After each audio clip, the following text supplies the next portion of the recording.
और अगली बड़ी खबर जयपुर से है, जहां पर जल जीवन मिशन में घोटाले पर एक्शन हुआ है। इस मामले में एसीबी की एसआईटी टीम के छापे पड़े हैं। जयपुर में, बाड़मेर में और दिल्ली में, सीकर, बिहार, झारखंड में भी रेड मारी गई है। जालोर समेत 15 जगह ऐसे हैं जहां पर छापे चल रहे हैं। रिटायर्ड आईएएस सुबोध अग्रवाल के संभावित ठिकानों पर रेड मारी गई है। 15 आरोपियों के ठिकानों पर एसीबी ने छापा मारा है और आज सुबह से एसीबी की टीम लगातार सर्च कर रही है जगह जगह। कुछ आरोपियों को हिरासत में लिया गया है। केडी गुप्ता है, निरिल कुमार हैं, सुशील शर्मा हैं, डीके गौड़ हैं, महेंद्र सोनी है, विशाल सक्सेना है, दिनेश गोयल हैं, शुभांशु दीक्षित, अरुण श्रीवास्तव, जिन्हें हिरासत में लेकर पूछताछ हो रही है। जेजेएम एसीबी एसआईटी के अध्यक्ष हैं, जिनके नेतृत्व में ये सर्च चल रही है।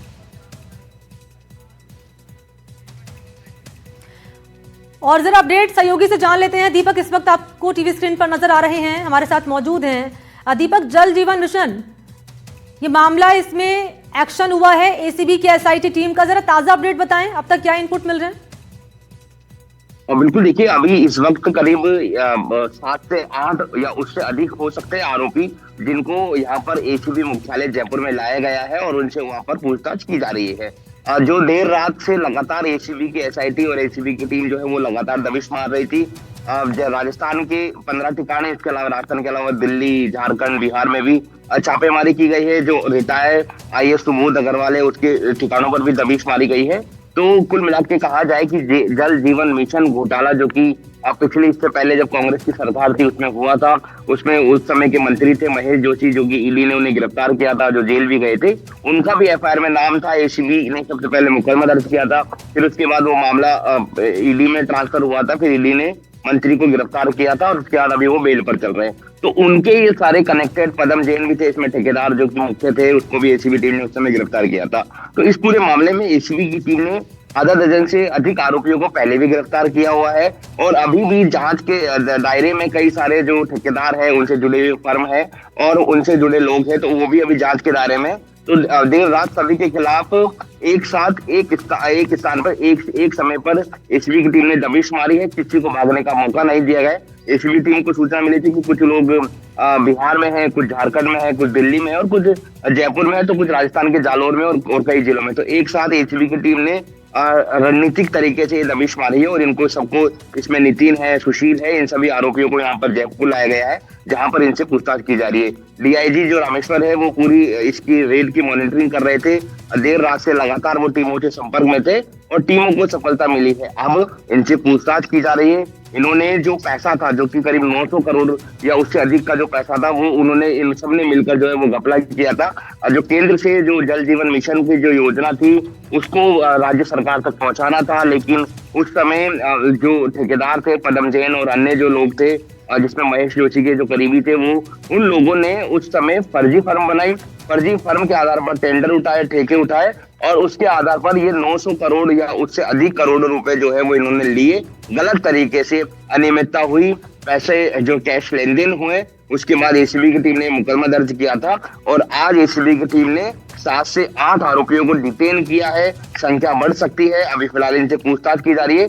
एसीबी की टीम जयपुर में, सभी अधिकारी जो है मौजूद है, वो इनसे पूछताछ कर रहे हैं। इन्होंने पैसों का क्या किया, कहाँ पे इन्होंने सेटल किया, कहाँ पर प्रॉपर्टी ली, कितने इन्होंने ज्वेलरी ली, वो सारे विषय पर इनसे पूछताछ की जा रही है। एसआईटी की एक बहुत बड़ी कार्रवाई जो है वो मान सकते हैं। जब ये बीजेपी सरकार जब गठन हो रहा था, कार्रवाई कब तक जारी रह सकती है दीपक?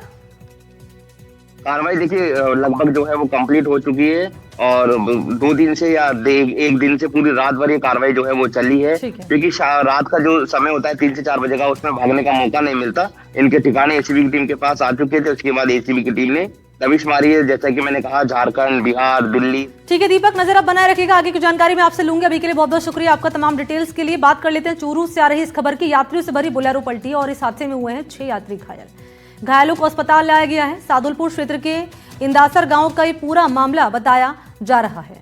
ये बड़ी खबर दे रहे हैं चूरू से। एक बार फिर से बता दें, यात्रियों से भरी बोलेरो पलटी और बोलेरो पलटने से 6 यात्री हैं जो कि घायल हो गए हैं। ये देखिए, ये घायलों की तस्वीरें हैं। अस्पताल में इन्हें भर्ती करा दिया गया है। सादुलपुर क्षेत्र के इंदासर गांव का ये मामला बताया जा रहा है।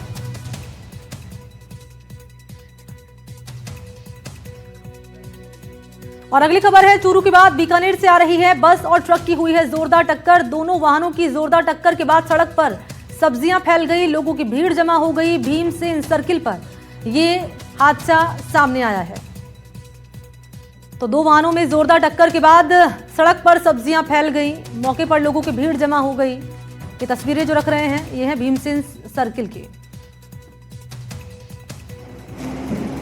तो बीकानेर से ये बड़ी खबर आपको दे रहे हैं। दो वाहनों की टक्कर के बाद सड़क पर आप देख रहे हैं सब्जियां फैली हुई नजर आ रही हैं। मौके पर लोगों की भीड़ जमा हो गई। भीमसेन सर्किल पर ये हादसा सामने आया।